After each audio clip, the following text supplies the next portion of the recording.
우리 다 함께 사도신경으로 우리의 신앙을 고백드리시면서 6월 11일 수요일 아침 예배를 우리 하나님 앞에 올려드리겠습니다. 나는 전능하신 아버지 하나님 천지의 창조주를 믿습니다. 나는 그의 유일하신 아들 우리 주 예수 그리스도를 믿습니다. 그는 성령으로 잉태되어 동정녀 마리아에게서 나시고 본디오 빌라도에게 고난을 받아 십자가에 못 박혀 죽으시고 장사된 지 사흘 만에 죽은 자 가운데서 다시 살아나셨으며 하늘에 오르시어 전능하신 아버지 하나님 우편에 앉아 계시다가 거기로부터 살아있는 자와 죽은 자를 심판하러 오십니다. 나는 성령을 믿으며 거룩한 공교회와 성도의 교제와 죄를 용서받는 것과 몸의 부활과 영생을 믿습니다. 아멘. 우리 찬송 539장 찬양 드리겠습니다.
참 밝은 빛 비추어라.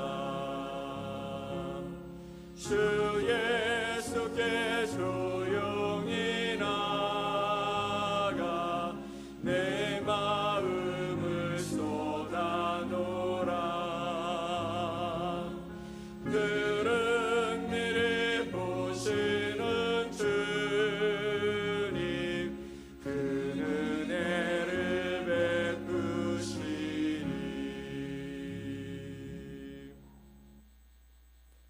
오늘 함께 보실 하나님의 말씀은 시편 73편 1절로 14절 말씀입니다. 시편 73편 1절로 14절 말씀을 우리 한 목소리로 함께 말씀을 보겠습니다. 하나님이 참으로 이스라엘 중 마음이 정결한 자에게 선을 행하시나 나는 거의 넘어질 뻔하였고 나의 걸음이 미끄러질 뻔하였으니 이는 내가 악인의 형통함을 보고 오만한 자를 질투하였음이로다. 그들은 죽을 때에도 고통이 없고 그 힘이 강건하며 사람들이 당하는 고난이 그들에게는 없고 사람들이 당하는 재앙도 그들에게는 없나니 그러므로 교만이 그들의 목걸이요 강포가 그들의 옷이며 살찜으로 그들의 눈이 솟아나며 그들의 소득은 마음의 소음보다 많으며 그들은 능욕하며 악하게 말하며 높은 데서 거만하게 말하며 그들의 입은 하늘에 두고 그들의 혀는 땅에 두루 다니도다. 그러므로 그의 백성이 이리로 돌아와서 잔에 가득한 물을 다 마시며 말하기를 하나님이 어찌 알랴 지존자에게 지식이 있으랴 하는도다. 볼지어다 이들은 악인들이라도 항상 평안하고 재물은 더욱 불어나는도다. 내가 내 마음을 깨끗하게 하며 내 손을 씻어 무죄하다 한 것이 실로 헛되도다. 나는 종일 재난을 당하며 아침마다 징벌을 받았도다. 아멘. 오늘 시편 73편 말씀을 통해 믿음을 흔드는 세상의 시선이란 제목으로 여러분과 하나님의 말씀을 나누겠습니다. 오늘 우리가 함께 살피는 시편 73편의 제목이 믿음을 흔드는 세상의 시선입니다. 우리가 흔들리는 이유는 우리의 현실 때문이 아니라 바로 세상의 시선 때문입니다. 오늘 아침 우리는 한 가지 깊은 질문 앞에 서보기 원합니다. 왜 우리는 믿음 안에 있어도 쉽게 흔들리는 것일까요? 우리가 믿음으로 살아간다고 말하면서도 우리의 기반이 항상 흔들리고 또 그것 때문에 넘어지고 좌절하고 또 실족하게 되어진다라는 것이죠. 또 왜 우리는 여전히 세상이 주고 있는 성공과 부와 명예를 부러워하고 그것을 놓치면 마치 실패한 삶처럼 여기며 살아가는 것일까요? 우리의 삶의 방향이 바뀌고 우리의 주인이 바뀌었다고 고백하면서도 우리의 삶을 구원하시기 위해 예수 그리스도가 십자가에서 죽으셨다고 고백하면서도 여전히 우리는 세상이 성공이라고 말하고 또 세상이 부와 명예를 주면서 그것이 우리의 삶에 참 좋은 것이라고 얘기하는 그 시선에 우리의 마음이 빼앗겨서 그것을 얻지 못하면 왠지 모르게 주눅들고 또 뒤처진 것 같고 실패한 삶처럼 여기며 살아간다라는 것입니다. 시편 73편의 기자는 지금 단지 이런 이야기를 하면서 감정적인 동요만을 일으킨 것은 아니었던 것 같습니다. 그는 말합니다. 내 발이 거의 미끄러질 뻔했다라고 고백하고 있는 것이죠. 그 이유를 밝히면 이렇게 말하는 것입니다. 악인의 형통함을 보고 내가 오히려 질투했다라는 것입니다. 그것은 내가 거만한 자를 시샘하고 악인들이 누리는 그 평안을 부러워했기 때문이다라고 말하고 있는 것이죠. 여러분, 시편 기자만 이럴까요? 지금 여러분의 마음은 그렇지 않으십니까?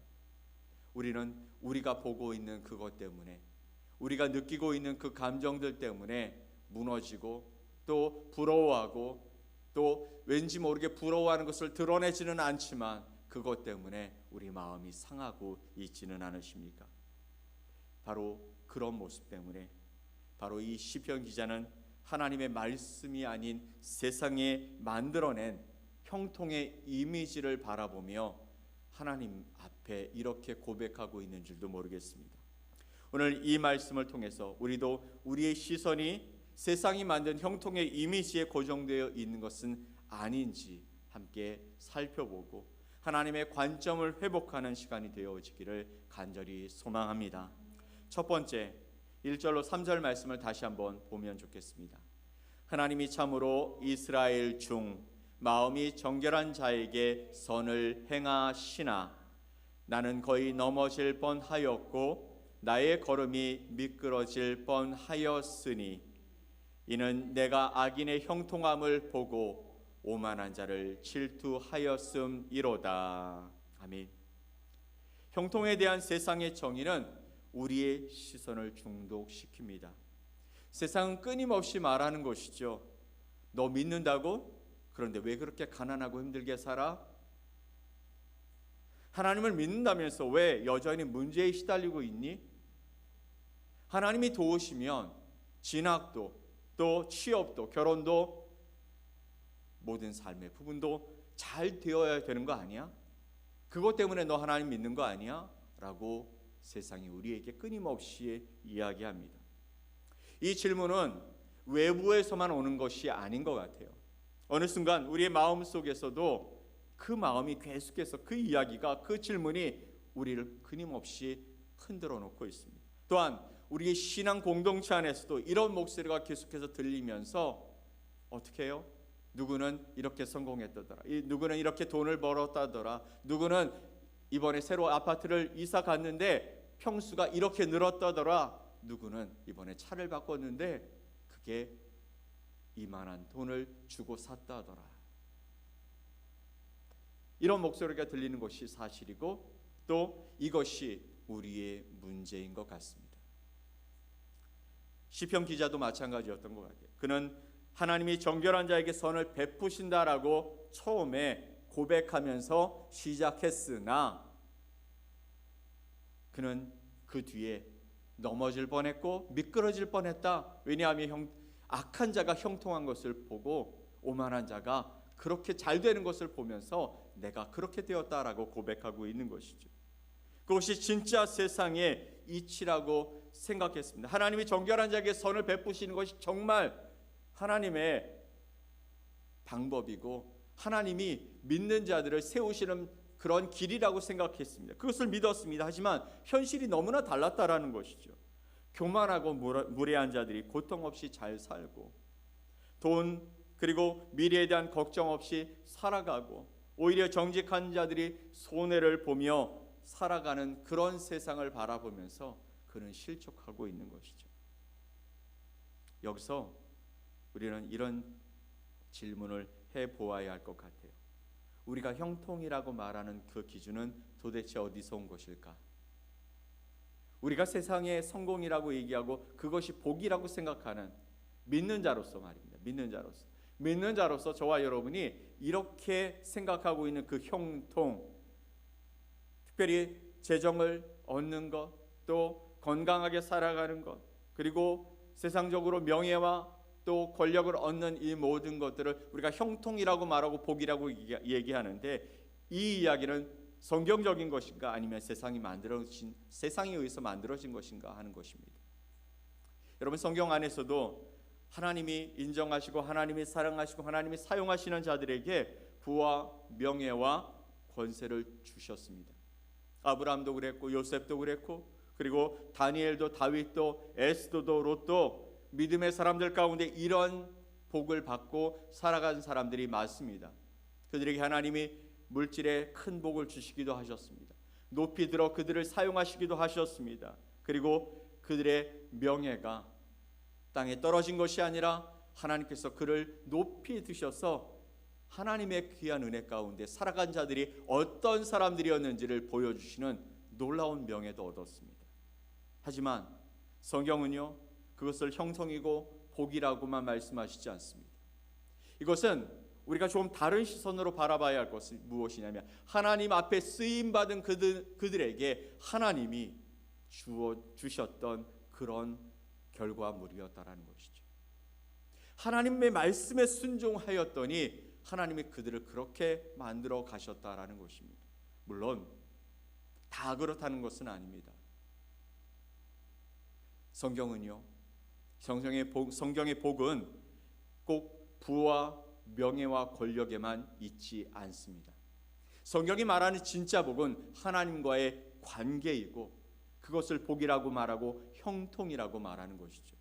하나님과의 관계가 온전하게 뚫려 있고, 그래서 하나님께서 주시는 그 말씀이 내게 왜곡되지 아니하고 온전하게 들려짐으로 그 말씀을 붙들고 살아가는 것이 기쁨이고 감사인 사람, 그것이 바로 형통이고 복인 삶이라고 말씀하시는 것이죠. 그 뒤에 따라오는 부와 명예가 있고 그동안 권세가 있는 것이라는 것입니다.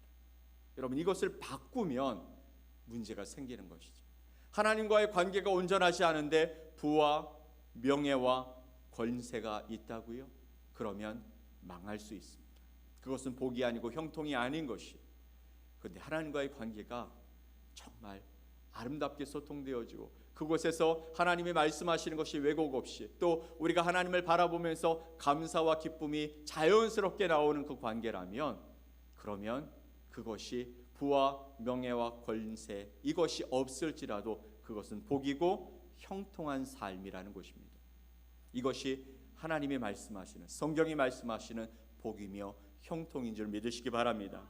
자, 그렇다면 세상은 왜 계속해서 믿는 자들에게도 이러한 시선을 주고 있는 것일까요? 너희 한번 생각해봐. 이렇게 살아가는, 너희 하나님을 믿는다고 하면서도 너희는 왜 그렇게 힘들게 살아? 하나님이 천지 만물을 창조하셨다고 말씀하셨는데 왜 너희는 그 모양인 거야? 라고 말하고 있는 그 모습이 우리 계속해서 들려오는 것은 무슨 이유일까요? 시편 기자는 바로 그런 모습 때문에 악한 자의 삶을 부러워했습니다. 그들은 고통 없이 건강하고 심지어 죽을 때에도 평안해 보입니다. 우리 한번 말씀을 볼까요? 그들은 죽을 때에도 고통이 없고 그 힘이 강건하며, 사람들이 당하는 고난이 그들에게는 없고 사람들이 당하는 재앙도 그들에게는 없나니, 그러므로 교만이 그들의 목걸이요 강포가 그들의 옷이며 살찜으로 그들의 눈이 솟아나며 그들의 소득은 마음의 소음보다 많으며, 그들은 능욕하며 악하게 말하며 높은 데서 거만하게 말하며 그들의 입은 하늘에 두고 그들의 혀는 땅에 두루 다니도다. 그러므로 그의 백성이 이리로 돌아와서 잔에 가득한 물을 다 마시며 말하기를 하나님이 어찌하랴, 지존자에게 지식이 있으랴 하는도다. 볼지어다 이들은 악인들이라도 항상 평안하고 재물은 더욱 불어나도다. 내가 내 마음을 깨끗하게 하며 내 손을 씻어 무죄하다 한 것이 실로 헛되도다. 혹시 이것이 우리들의 마음은 아닙니까? 믿음으로 살아가는 저와 여러분의 마음은 아닙니까? 이것 때문에 우리가 믿음을 지키고 살아가는 그 삶에서 이탈해서 이것쯤은, 이 정도는 그래도 내가 하나님을 믿고 예수 그리스도를 내 안에 모셨는데 이 정도는 라고 생각하면서 여러분 현실과 타협하고 있지는 않으십니까? 예나 지금이나 악한 자들이 형통하는 것처럼 보이는 것은 달라 보이지 않습니다. 바뀌어 보이지도 않습니다. 이러한 때 그는 자기의 삶이 헛되다고까지 고백하고 있는 것이죠. 왜냐하면 그는 지금 세상의 기준으로 의로움과 성공을 평가하고 있기 때문입니다. 그것이 잘못된 오염된 생각이라고, 그리고 그 기준이라고 하는 것조차 생각지 못하고 살아가고 있는 것처럼 보여집니다. 너무나 자연스럽게 거기까지 생각이 흘러가 버렸다라는 것이죠. 이를 잘 생각해 보면, 잘 살펴보면 우리가 겪는 이러한 생각의 근원은 하나님의 기준보다 세상의 기준이 내 마음 깊은 곳까지 뿌리를 내렸기 때문인 것입니다. 하나님은 우리 깨끗한 마음, 순수한 마음을 결코 헛되이 보지 아니하시는 분이시죠. 세상은 순수하고 또 정직하고 악하지 못한 마음을 경시 여깁니다. 게다가 그렇게 살면 더 강한 자들에게 괴롭힘을 당하고 빼앗기고 별 볼 일 없이 살아간다고까지 생각하게 만들어 버립니다. 그렇게 세상이 성공이라고 말하는 것이 눈에 익으면, 그러면 하나님의 뜻조차도 초라하게 느껴지게 되는 것이죠. 여러분은 무엇을 성공이라고 여기며 살아가고 계십니까? 그것은 하나님 앞에서도 여전히 의미 있는 생각일까요? 여러분의 마음을 자세히 성찰해 보셨으면 좋겠습니다. 나는 지금 하나님께서 너 그래 그 생각 오라라고 말씀하시는 그 생각, 그 마음을 가지고 살아가느냐라는 것입니다. 그런데요, 반전이 일어납니다. 이렇게 이야기했던 이 시편 기자가 이제 성소에 들어가서 회복되어집니다. 하나님의 관점으로 다시 돌아가는 것이죠. 시편 기자는 전환점을 맞습니다. 17절에서 하나님의 성소에 들어갈 때에야 그들의 종말을 내가 깨달았도다라고 말하고 있습니다. 하나님을 만나고 난 이후에 하나님의 그 임재 앞에 자신의 모습을 다시 한번 돌아보고 자신의 마음을 다시 한번 점검했을 때 뭐라고 말합니까? 악한 자들의 종말을 내가 깨달았다라는 것입니다. 성소는 어떤 곳입니까? 하나님을 예배하는 곳입니다. 그곳은 하나님의 말씀을 듣는 자리입니다. 그곳에서 그는 비로소 영원하고 변함없는 관점, 즉 하나님의 정의와 섭리를 다시 보게 되었다라고 고백하고 있는 것이죠. 저와 여러분은 어디에 있습니까? 오늘 예배의 자리에 함께 참여하고 있는 성도 여러분, 여러분은 지금 하나님의 관점으로 세상을 바라보고 계십니까? 하나님이 여러분 가운데 임재하셔서 여러분이 생각하고 있는 것이 온전하지 않다라는 것을 깨닫게 하시는 것입니까? 실제로 하나님의 관점은 단지 정보가 아닙니다. 여러분, 지식이 아닌 것이죠. 이것은 관계 안에서 드러나는 놀라운 변화의 역사인 것이죠. 우리가 하나님을 경외할 때 그것이 비로소 세상을 올바르게 해석할 수 있는 올바른 시선이 될 수 있기 때문입니다. 예수님은 이 관점을 온몸으로 보여주셨어요. 여러분, 예수님이 이 땅에 오셔서 권력이나 부를 쌓으셨습니까? 아니시죠. 그분은 십자가에서 가장 낮은 길을 걸으셨습니다. 하지만 그 길이야말로 바로 하나님이 기뻐하신 형통의 길이 되었다라는 사실을 저와 여러분이 기억했으면 좋겠습니다.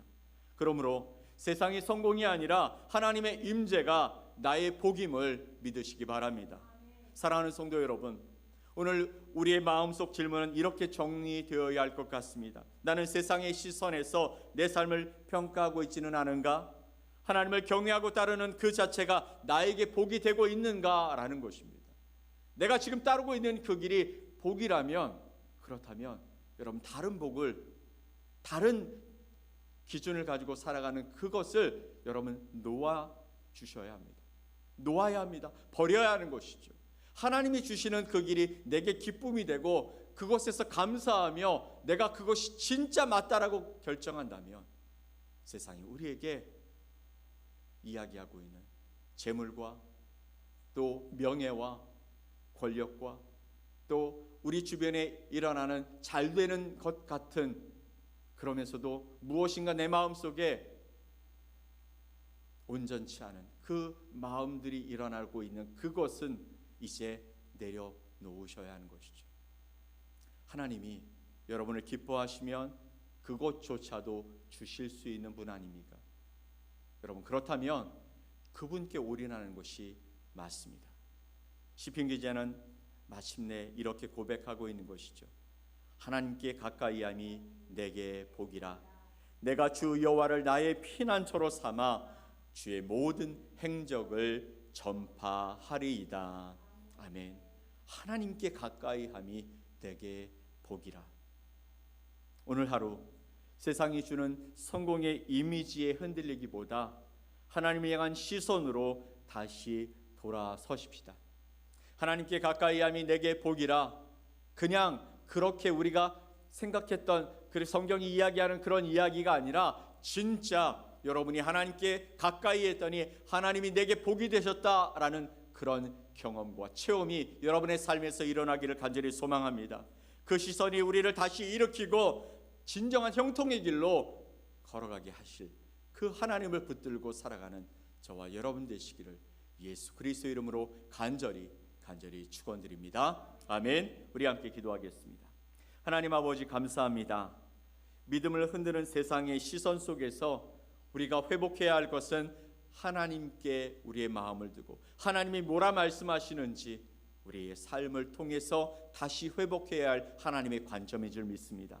오늘 시편 기자는 세상 가운데 악한 자들이 형통하고 그들이 고통 없이 평안하게 또 부를 쌓고 명예를 쌓고 권력을 쥐어 살아가는 그 삶을 바라보며 마음속에서 심히 또 아버지 하나님 넘어질 뻔했고 그래서 그것 때문에 내가 실족할 뻔했지만 하나님께 가까이함이 내게 복이다라는 사실을 하나님을 만난 이후에 그가 온전하게 깨달았던 것처럼 오늘 하나님을 예배하는 하나님의 사람들이 바로 그런 모습 속에 하나님을 만남으로 그들의 삶에 새겨졌던 세상의 성공의 이미지를 형통의 그 이미지들을 다 걷어내고 이제 하나님이 주시는 진리의 말씀을 붙들고 살아가는 귀한 주의 백성들이 되게 하여 주시옵소서. 오늘도 우리 앞에 놓여있는 눈에 보이는 그 성공 또 형통의 것들을 다 걷어내고 하나님이 내게 주신 약속의 말씀을 붙들고 살아가기를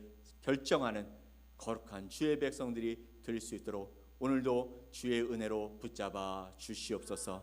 믿고 감사드리며 예수 그리스도의 이름으로 기도 올려옵나이다. 아멘. 하늘에 계신 우리 아버지여 이름이 거룩히 여김을 받으시오며 나라가 임하시오며 뜻이 하늘에서 이루어진 것 같이 땅에서도 이루어지이다. 오늘 우리에게 일용할 양식을 주시옵고 우리가 우리에게 죄 지은 자를 사하여 준 것 같이 우리 죄를 사하여 주시옵고 우리를 시험에 들게 하지 마시옵고 다만 악에서 구하시옵소서. 나라와 권세와 영광이 아버지께 영원히 싸움나이다. 아멘.